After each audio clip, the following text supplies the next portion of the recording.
Olá! Boas-vindas a mais um resumo do nosso estudo. Hoje a gente vai fazer uma análise bem direta e acessível sobre a avaliação teológica e pastoral do chamado terço luterano. O nosso objetivo aqui é trazer muita clareza para a nossa vida congregacional. Então, sem aqueles debates super complexos, sabe? Vamos direto à fonte para extrair os conceitos principais, facilitando a compreensão de todo mundo e, claro, mantendo a nossa fidelidade confessional luterana sempre intacta. E para ancorar a nossa conversa, olha só esse documento. É o parecer oficial emitido lá em maio de 2026 pela CTRE, a Comissão de Teologia e Relações Eclesiais da ILB. E bom, esse documento não caiu do céu do nada, né? Ele é uma resposta bem prática a preocupações pastorais reais sobre o uso crescente desses cordões de oração, algo que, convenhamos, ganhou muita força nas redes sociais ultimamente. A ideia desse material não é ditar regras cegas, mas sim trazer um discernimento fundamental para fortalecer a nossa prática cristã. Então, qual é o nosso roteiro de hoje? 1. Introdução à oração. 2. A origem do terço. 3. Traduzindo a teologia. 4. Analogias e contexto. 5. Perguntas reflexivas. E 6. Diretrizes e aquele fechamento pastoral. Vamos nessa? Ponto 1. Introdução. Oração e a vida cristã. A essência da nossa confissão sobre a oração é, honestamente, belíssima. A oração cristã não precisa de métodos complexos, de técnicas de repetição, nem de objetos físicos. Na verdade, ela flui puramente da fé no Evangelho. É simplesmente uma conversa entre um filho e seu pai, baseada nas promessas de Cristo. Quando a gente entende essa base de confiança pura, fica muito mais fácil avaliar qualquer nova prática devocional, não é mesmo? Mas aí vem a pergunta: por que existe a necessidade de avaliar essa prática justamente agora? Bom, existe uma onda crescente, principalmente entre os jovens nas redes sociais, que apresenta o uso do terço como uma disciplina devocional. O ponto nevrálgico aqui é que a gente precisa saber separar direitinho o que é o uso pessoal de um objeto daquilo que é o ensino público da igreja. A liberdade existe, claro, na nossa devoção particular, mas quando algo passa a ser ensinado para público, isso exige um cuidado pastoral enorme para proteger a identidade confessional e principalmente para não confundir a fé de quem está aprendendo. Seção 2. Origem do terço. Contexto histórico.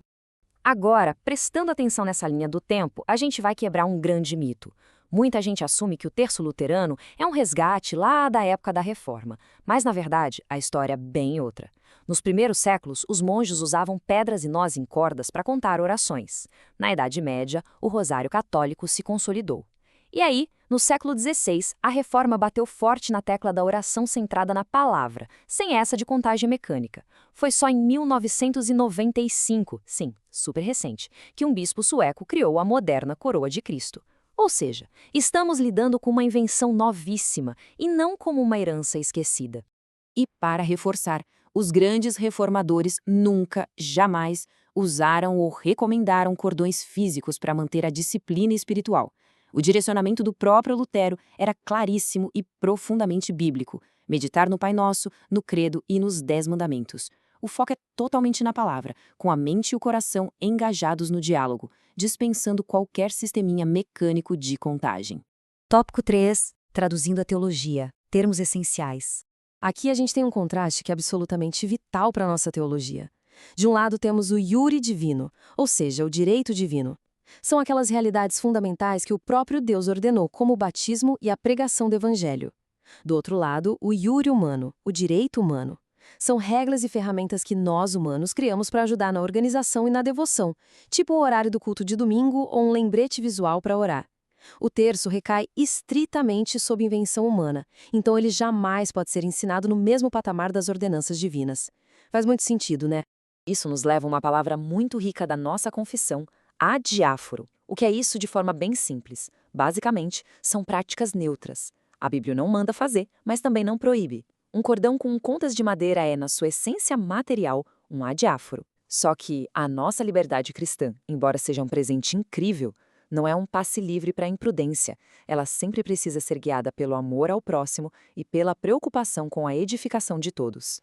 E é exatamente aqui que a situação muda de figura, entrando no conceito de status confessionis. É o momento de confissão. É quando algo que era puramente neutro deixa de ser. Se uma prática, mesmo sendo um adiáforo, começa a escandalizar as pessoas ou a gerar confusão sobre como somos salvos, tipo, passando a ideia de que a gente precisa de um objeto físico para ganhar o favor de Deus, bom, aí essa prática precisa ser restringida. A clareza do Evangelho e a paz de consciência da congregação vem sempre, sem exceção, em primeiro lugar. O último conceito dessa parte é a batologia. As nossas confissões dão um alerta bem sério sobre o perigo espiritual das orações mecânicas. Sabe quando a gente repete palavras no piloto automático, focando mais em bater uma meta de contagem do que em conversar de verdade com o Pai? Isso cria uma falsa confiança de que a quantidade de orações é o que move a mão de Deus. O objeto físico, de forma alguma, pode substituir aquele engajamento espiritual sincero. 4. Analogias e contexto. Na prática. A analogia das rodinhas de bicicleta no estudo é simplesmente genial. Uma ferramenta tátil até pode ajudar quem está começando a manter o foco na oração. Mas vamos ser sinceros, o objetivo de andar de bicicleta é conseguir pedalar sem as rodinhas, certo? Uma bicicleta não precisa delas para funcionar. Se alguém começa a achar que só consegue orar corretamente se estiver usando as contas de oração, o sentido da fé pura e direta nas promessas de Cristo se perdeu. As rodinhas, de um jeito bem perigoso, tomaram lugar da própria bicicleta. E essa analogia da camisa do time rival traz isso direto para o chão da nossa realidade. O contexto importa, e muito. Imagina vestir a camisa de um time rival no meio de uma arquibancada apaixonada. Passa uma mensagem fortíssima e muitas vezes indesejada. No nosso Brasil, que tem uma herança cultural católica super profunda e inegável, usar um terço, mesmo que só visualmente, comunica adesão a uma teologia focada em méritos e intercessão de santos. É um símbolo que acaba gerando uma confusão totalmente desnecessária sobre qual é a nossa verdadeira confissão de fé. 5 perguntas reflexivas. Autoavaliação. Essa é uma pergunta daquelas para a gente pausar e pensar com carinho na nossa jornada. Será que a nossa oração, de alguma forma, passa a valer mais ou a ser mais eficaz aos olhos de Deus só porque a gente usa um objeto físico para guiá-la? Baseado na nossa majestosa justificação pela fé, a resposta é um sonoro não. Se existir qualquer inclinação para achar que o objeto traz algum mérito extra, então, na verdade, ele está obscurecendo a graça perfeita que já temos gratuitamente em Cristo. A segunda reflexão lida com essa dinâmica da liberdade e da responsabilidade. Tem uma diferença gigante entre proibir algo e simplesmente não o recomendar no ensino público. Na nossa intimidade, existe uma grande margem de liberdade cristã. Porém, a Igreja tem um imenso dever de preservar a pureza do ensino coletivo. O que se promove em púlpitos ou em aulas afeta todos nós e precisa refletir apenas as certezas inabaláveis daquilo que Deus realmente instituiu. Seção 6. Diretrizes e fechamento pastoral. Resumindo as diretrizes oficiais da CTRE de uma forma bem clara e pastoral, o chamado terço luterano não deve ser apresentado como uma prática oficial da Igreja, de jeito nenhum. Também não deve ser ensinado como um padrão normativo de devoção. Ele não deve ser incorporado aos nossos cultos ou à vida comunitária. E quanto ao uso pessoal de cada indivíduo? Bom, esse uso deve ser acompanhado de perto, com muito discernimento pastoral, sempre garantindo que o Evangelho continue brilhando ali, absoluto, no centro de tudo. E para transformar toda essa reflexão em algo super aplicável na nossa rotina, que tal um plano de revisão devocional de 4 dias? Olha só que prático. No dia 1, a sugestão é ler o Pai Nosso lá no Catecismo Menor, sentindo aquela pureza. No dia 2, refletir sobre a justificação pela fé em contrapartida à dependência de objetos. No terceiro dia, observar o nosso contexto cultural brasileiro e como certos símbolos visuais afetam a fé de quem está ao redor.